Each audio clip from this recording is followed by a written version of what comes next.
Welcome to Booze and Booze.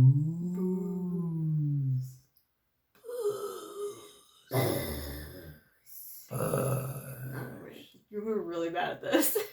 I said we're. So this is our fifth episode. Number 5. Mm-hmm. You will understand why I'm already stuttering when I tell you what goes into our drink, our signature drink for the night.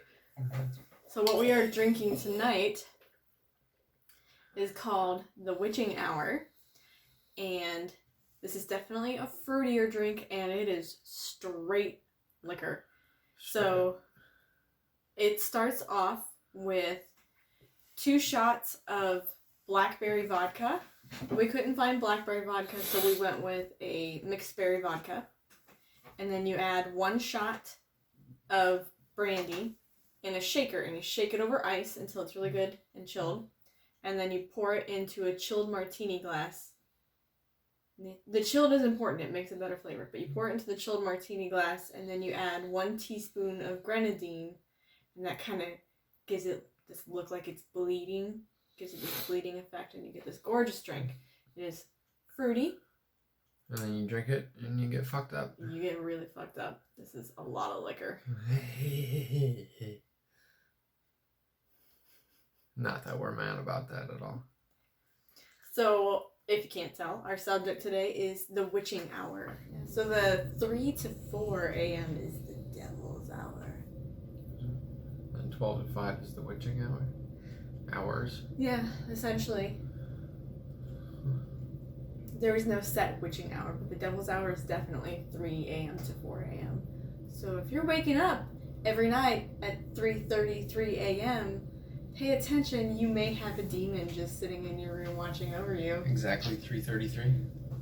3:33 is the Holy Trinity. It's the mock. It's like 666, you know? 333. Mocking. Sketchy. I feel like I have woken up at 3:33 before. There are a lot of people that say that they wake up and they turn over and it's exactly 3:33, and it really scares people. It's weird, isn't it? It is weird to wake up at that exact moment. Yeah. Like that. Also, side note, we heard a weird noise right before we started this, so should we die and still somehow manage to upload the video, it's a ghost. Yeah. We think we may have figured out who is haunting our house. Her name's Elizabeth. Hopefully she's not. She tried summoning her last night. He was I not did not having it. appreciate He was it. not happy about it. So we're just gonna not do that anymore, right? Elizabeth, are you here? Can you make our lights flash? What would you do if the lights turn off? Stop. I would leave. Switch is dark. Alright, I can't get it.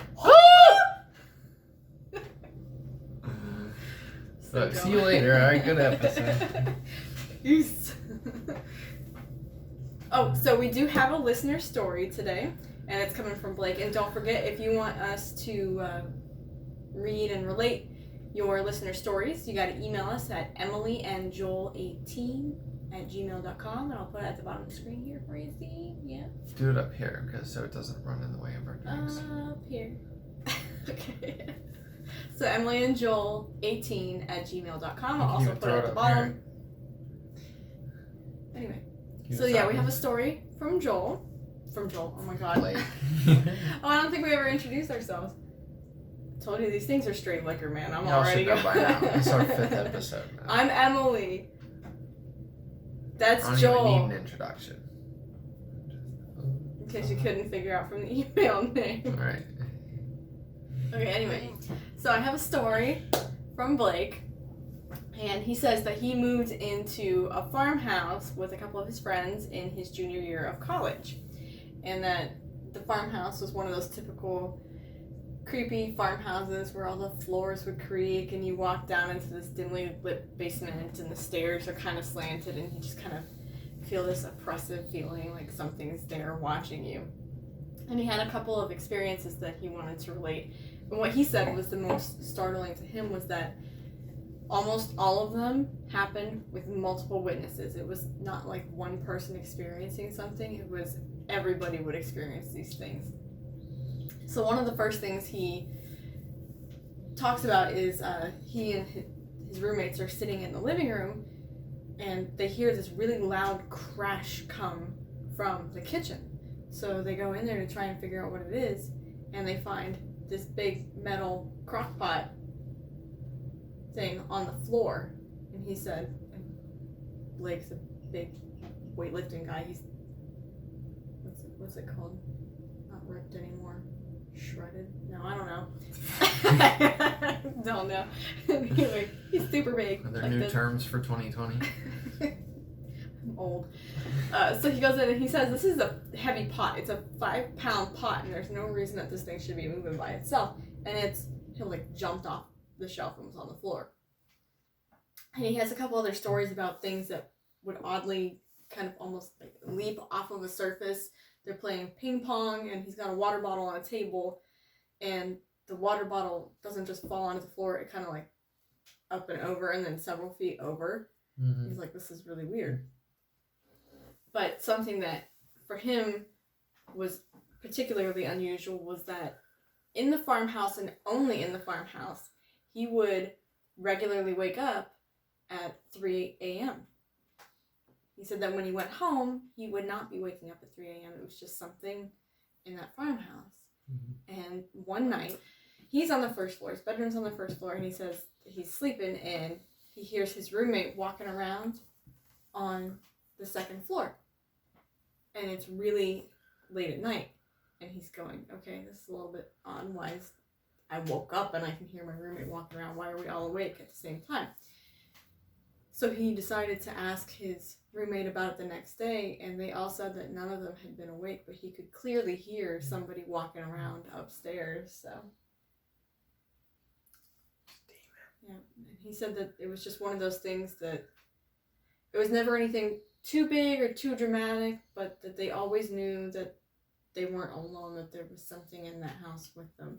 And he said he found out later that from the landlord, that the landlord's father had been kicked in the head by a horse in the barn, and they'd carried him into the downstairs of the house, and that's where he had died. Oof. What a way to go. Yeah, I know, right? That would hurt. Sheesh. Of course, I don't know how long you would really feel it. If you're kicked in the head, you probably... Yeah. Still. You're right. Well, Blake, thanks for staying alive and not getting... Why can't I think of the word? I'm thinking hypnotized. But Possessed? Possessed. There we go. Liquor, so ladies and gentlemen. Tell us our 3 shots. Story. Hypnotized. And if you can't tell, we start before we film, just so we have a good little... Maybe we should stop that. I had another good story from Reddit, but I don't know if you want to read yours first. I went first last time. Okay. There were so many really interesting stories from people about experiences that they were having at like 3 o'clock in the morning. But this one was really cool. This one got me. And I apologize again. I wrote it down, but I think I know most of it. This is from Kupo on Reddit. So she says that she and her boyfriend swear up and down that their house is haunted. And if it's not haunted, then their dog is possessed. And she doesn't describe her dog, so I don't know if it's one of those like yippy dom or it's a bigger dog. But that it would happen a lot at night where the dog would wake up and start getting upset. But this one incident really sticks out in her mind because it was about, she woke up at 3:33 a.m. to the dog growling at the door to the bedroom.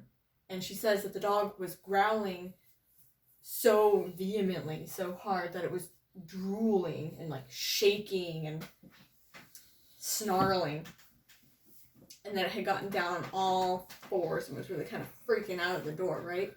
He was looking at the door? Mm-hmm. Staring at the doorway. So she kind of passed the dog and like, calm the fuck down, chill out, right? Mm-hmm. And then all of a sudden, so this goes on for like 5 minutes. That's a little bit weird. The dog is just straight freaking out at the doorway for 5 minutes. No. And she can't get the dog to calm down. And then all of a sudden, the TV that they have on in the room for noise goes to static. And we know... Why is that always the staple in horror movies? The static TV. Well, growing up, TV would go off the air. But now TV doesn't ever go off the air. So if it goes to static, that's scary as fuck. Right. It shouldn't be going to static. That's something interfering with the signal, the electrical signal, or whatever that's going on right? Mm-hmm. So it goes to static. And that's when the dog really starts freaking out. It lays completely flat on the bed. Ears just pinned back, and now it's just whining. Just freaking out. And it's watching in the doorway. And then it starts to slowly track, like it's following the movement of something, over to the TV. And when the dog's gaze gets to the TV shuts off. I have goosebumps. Yeah, right? I know, it was a little scary. Op ends the story with, I noped the fuck out of there. I pulled those covers up and I didn't come out till morning, and that's right. the end of the story, so... Animals can see something for sure. Right, animals definitely can. Animals and kids. Because I don't know, I think as adults we get jaded. We train ourselves not to be open to these things. It might be an evolutionary... That's the right word. To try and protect our brains. Right. From the things that cause us the nightmares. Makes you wonder how many horrible, horrible things that we see as kids are real. That we just can't see them around us as adults. Like there's these beasts and things moving around us. So I hear that you have a scary story, huh? Is that what you heard? Mm-hmm. Word on the block? Yes. Mm-mm. You have to do it. Well, now it's all fucked up. We were gonna do our fun little... You gotta get closer. I gotta get closer. Y'all didn't know the difference. Yeah, that was smooth, right? So don't forget to like and comment. Next time we need one that's not just straight liquor. Right. We're drinking water next time. Booze and agua. Agua. Alright, so this one, it was from a woman named Kimberly, and she had sent this in to another group of people. I'm not sure if they were like investigators or just bloggers or something, but they had posted this story. So it's a woman named Kimberly. She's born in North Dakota, and as a child she was raised up in a Christian family. She believed in God and the devil, demons and angels kind of thing.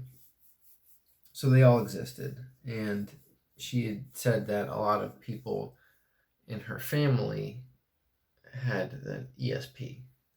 So they... More sensitive, right? Right, more sensitive.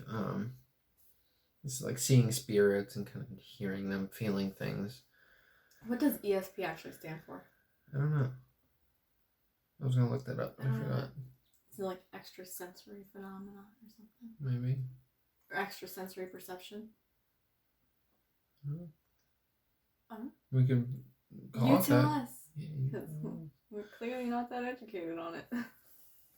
So she said that growing up she would see very often a Native American man sitting at the end of her bed. When she was asleep, she would wake up and she would just kind of see him sitting there. And she was never worried of it or anything. She always just thought that maybe it was an old family member or something. She didn't say that she was a Native American or that she had it in her blood or anything, but so she would also see mostly human spirits and shadow beings sometimes, but she was never scared of them or anything. So around age 15, she became more curious into kind of the darker side of the unexplained.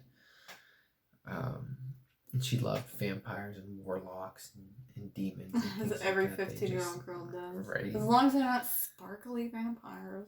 Sparkly vampires? Sparkly, like, what's the name? Twilight. I hate that movie.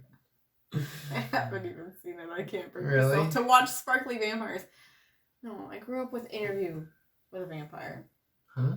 Interview with a Vampire. Brad Pitt and Tom Cruise, like one of the best vampire films of all time. An adaptation from an Anne something book. It's a phenomenal movie. And it puts Twilight to shame, I'm sure. I can't say for sure because I haven't watched Twilight, but I guarantee it. No, I can't say for sure. I don't even have to see it. I know it. So she's obsessed with vampires and hopefully not sparkly vampires. End rant. Go ahead. End rant. End quote. Words by Emily. So as she got older, a lot of the nights, it seemed like it happened pretty often. She talked about it quite a bit. And many nights she'd be visited by an old hag. Ew. An old hag? An old hag. Like she woke up to that? Yeah. No. And more shadow people. And they were kind of getting creepier. More aggressive, more or less. Not that she ever felt kind of invaded, but they were becoming more apparent and forceful without being aggressive or mean towards her. So she had kind of opened herself up to these visits. Right. And she said like one of the first kind of physical experiences that she had, she was pinned down to the bed and she wasn't able to move or talk until she was able to muster up the courage to get a peep out, and then this thing would go away. And she could, like when she was unable to talk, she was paralyzed, she would just feel hot breaths and kind of hissing noise. So soon after those ones, she started being visited by a spirit who she called Daniel. She didn't say if it told her name, its name was Daniel, or if she kind of gave that name to it, but his name's Daniel. She described him as a gorgeous young man dressed in a black shirt, black slacks, flawlessly creamy ivory skin, and light brownish yellow eyeballs. Which I think hazel could be that way. Hazel. When I read yellow, it just kind of seemed like It makes me think of the yellow-eyed demon from Supernatural. You need to watch that show with me. Right. So she was kind of mesmerized by this being that would show up. And it would come every night. And she would often wake up with him being on top of her. And then she said that he forced her to have sex with him. The spirit. But she liked it. She said that she was intrigued when she had an orgasm that was not humanly achievable. She described it as. So she was very into this. It brought her joy for whatever reasons, and then the visits continued for almost a year. And then after that, they would go down to just a couple times a week. So as more of this happened, she became more interested in kind of the occult and the darker side of things. So she started researching in magic, and she got pretty deep into it. So she would have friends over to stay the night, and they would go out to her little playhouse where she had a Ouija board and stuff, and they would summon demons. Ouija boards are a big no-no. Yeah. And so she had a whole altar set up there. And every time that they used it, the demon on the other side would make a figure 8. And she said that was to let her know that it was Daniel that was talking to him. And then she thought that she had said in the story that later on she thought that maybe it was the demon Zozo. Mm-hmm. I've never heard of that. Oh, I've heard of Zozo. But that's what she believes it could be now. We can looking do a whole back. episode on Zozo. He's a bad dude. Don't talk about him. We don't want to bring You can't say his name 3 times, so don't say it again. Duly noted. Just call him Double V. Shh, don't even. Just don't even. No, We're like about it's really bad luck. I mean, there are loads of stories about that demon in particular, and they're scary. Is it in a row or just at the same time? I don't know. Alright, let's not even mess with it. I just know that it's been around for a long, long time, and people. It's associated with one of I think it was associated with the exorcism that inspired the movie The Exorcism. Oh. Or The Exorcist. That's the one with the horns. Yeah, I don't know how much that red part face is. Yeah. Okay. But I'm pretty positive that this demon is what inspired that movie. So she would say that she had she hung a lamp up in her little playhouse with a cord coming off of it, and she would often ask Daniel to move it to scare her friends, and then that would be followed up by the Ouija board repeatedly saying, go outside, and her friends would just book it. Meanwhile, she's sitting there laughing her ass off because she thinks it's the funniest thing in the whole wide world. Kids are so fucking stupid. Like, teenagers are so dumb. Right. So the more and more she got into this, she bought the Lesser Key of Solomon, and she began drawing sigils all over her body, and she would always have one on her palm, the palm of her hand. So she's basically inviting possession. Right. She was very intrigued by this. She loved it. So after studying this and after buying that Lesser Key of Solomon, where do you find that? I'm pretty sure you don't find that at a thrift store. Thrift store. Right. That's where you find everything good. Right, that's true. Yeah. Or estate sales. Your local thrift store. Right.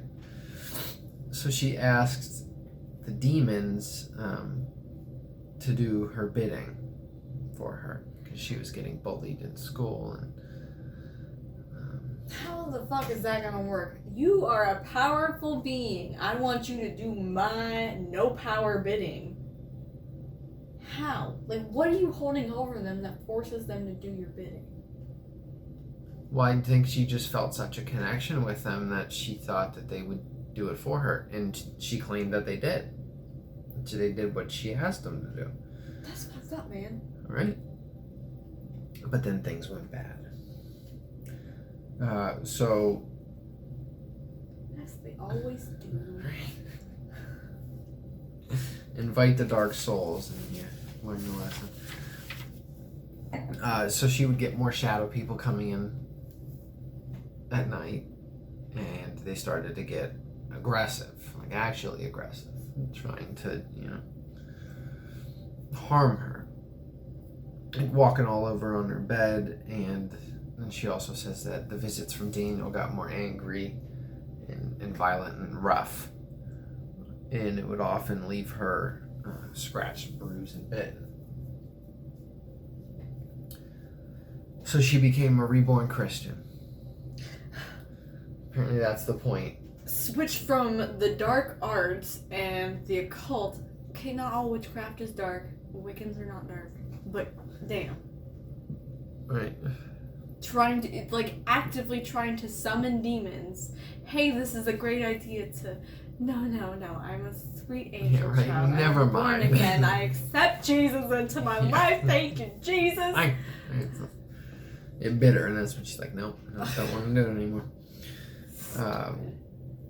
So I guess the day that she had kind of reclaimed Christianity, she went back home and she threw everything away that had to do with the occulent, except for her Ouija board and a planchette, which had the planchette. Really fancy. That's the little diamond thingy that moves around the board. That's the planchette. Which had disappeared.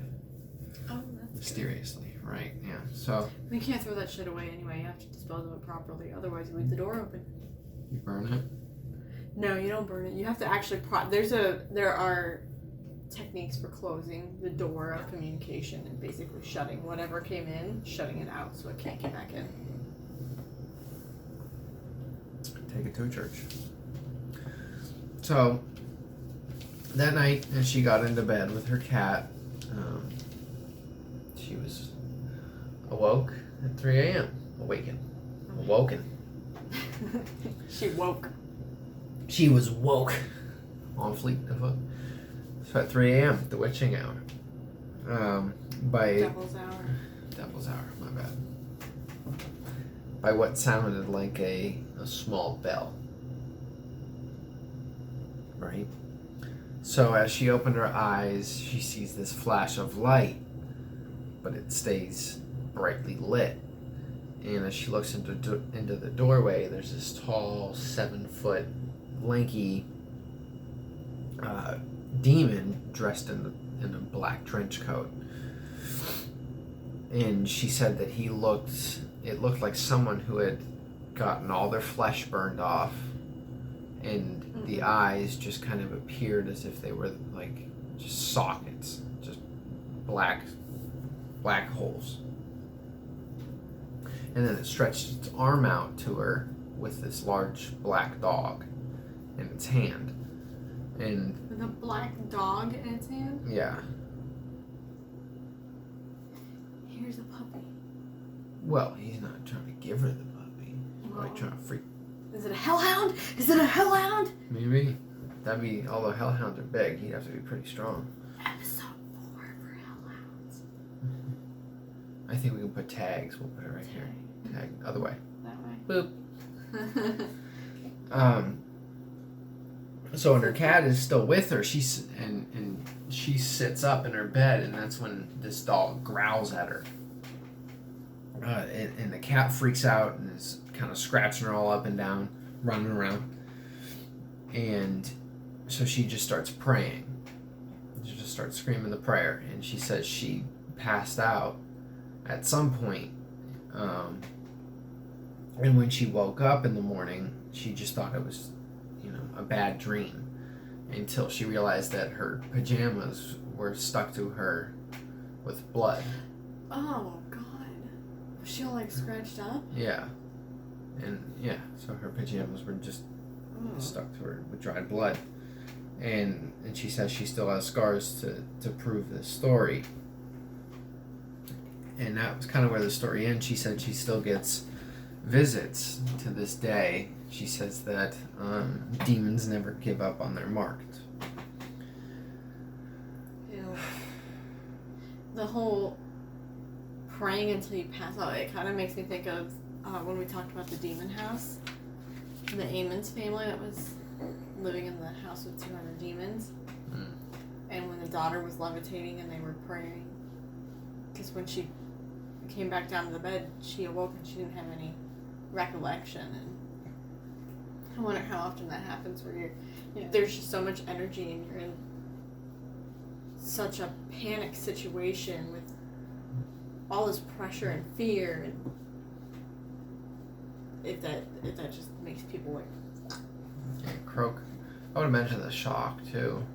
Could be. Just the stress. Especially for somebody who has never experienced it before. Or doesn't experience it often. But when you first were talking about how she got visited and they started I was thinking maybe she was getting visited by an incubus, which I think some people speculate whether those are demons anyway, so it could be. I mean, she might have had an incubus. Do you know what an incubus is? So incubi and succubi are beings, potentially demons, that visit humans and have sex with them in the night. But it sounds is that like a male and female? So the incubus visits the female and the succubus visits the male. What if you swing the other way? Well, so there's the belief that the incubi and succubi might actually be one being, Like it's Kinda like it's a a demon, but shapeshifter? it's a shapeshifter. Yeah, it can, depending on the situation, it'll fit its needs to yours. I don't know if I'd be so mad about that. I don't know. Did you ever hear about the woman that swore off humans? Amethyst out in England? Her name is Amethyst. And I'll have to find out more, and maybe we can do a story about her because she's wild. She went on some BBC or something talk show, and she said that she has sworn off human men. She was even engaged at one point, but decided, like, her fiance left her because he thought he caught her with another man. He saw a silhouette, but what he caught her with was a freaking ghost. She likes to do it with the ghost, and she wants to get married to a ghost and have babies with a ghost. How do you have a spectral baby? Explain that one to me, please, Amethyst. I don't understand how this works. What do you think that baby would look like? I feel bad for the thing, though. I think it would look like Casper. Right, I was just gonna say.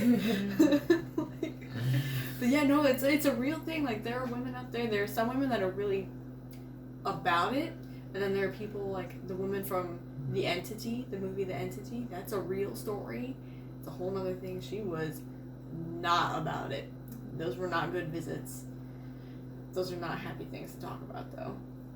Yeah. But Amethyst is wild. Huh. Yeah, so my brain instantly went to. Did it? Yeah. Yeah, I don't know. That's weird, dude. Yeah.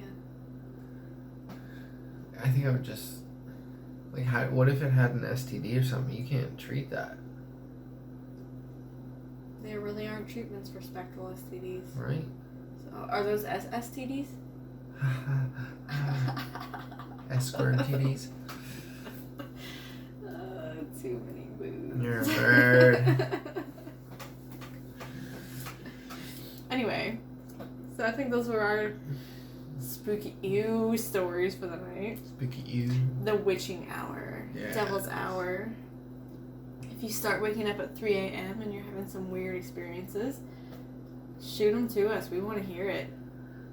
We'd love to get some more first-hand accounts of this stuff, so don't forget to email us. And like. And subscribe. Subscribe. And hit the bell. Yeah. For notifications. Check out our Instagram and Twitter. We'll put all the information down below. And Facebook. Once I get Facebook working. So thanks for listening to Booze and Booze. We'll catch Episode you on 5. Witching hour. Yeah. We will catch him on the flip side. Catch you on the flip side. In an alternate universe. You know, I'm said university. Ultimate universe. Ultimate. Alternate. Alright, I'm just gonna give up here. We know you're watching.